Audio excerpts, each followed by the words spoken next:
Hey, what's up, everybody? Scott Spreitzer here, DocSports.com, and welcome to the update for Monday. We're going to take a look at Monday Night Football in just one moment. We'll get to that Detroit-San Francisco analysis in a second. First, a couple of quick notes. Yesterday, 2-2 overall. The good news, we swept the big plays. We had the Buffalo Bills as a top play in the NFL. Nice, easy win there. And we had a top play on the Pacers, who were getting anywhere from 10.5 to 12.5, depending on when you played.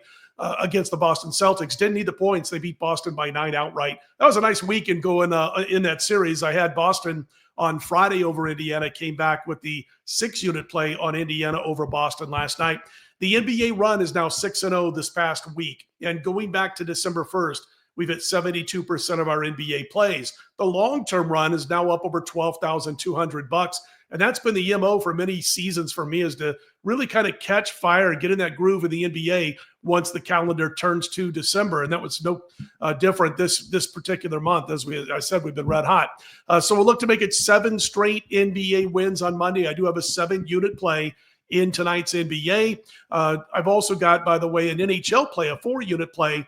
NHL 27-7-1 with my last 35. 4-unit play goes on Monday, 7-unit in the NBA. My 8-unit in college football goes on Wednesday. It's available. It's been available the last few days.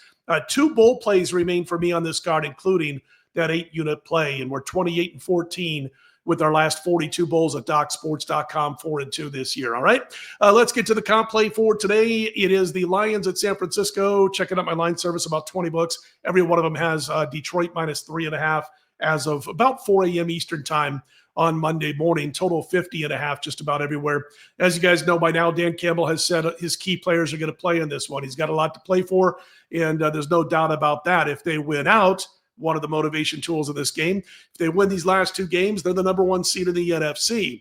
And they've also got a second, I guess, tool of motivation, if you will, if you believe in revenge. They did blow that 17-point lead in last year's NFC Championship to the Niners, ended up losing that game and didn't cash their ticket to get to the Super Bowl. So they've got a couple of reasons for motivation in this one. I think the most important, obviously, is can they capture that number 1 seed for the upcoming postseason? Win this week, win next week against Minnesota, and they take care of business. They are banged up, San Francisco too. The good news for Detroit in the last 24 to 48 hours is that linebacker Jalen Reeves-Maybin has been upgraded, and so has their offensive lineman Graham Glasgow. He's now listed as probable for this Monday night game. San Francisco, meanwhile, could be without 3 to 4 offensive linemen by the time this kicks off.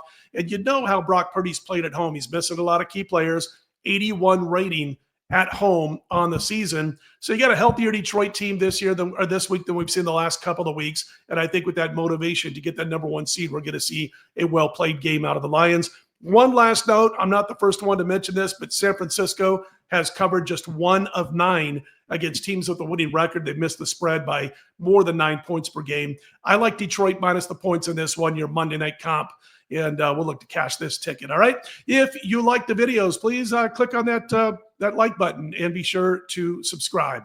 I'm Scott Spreitzer, DocSports.com. Let's put them in the win column on Monday night.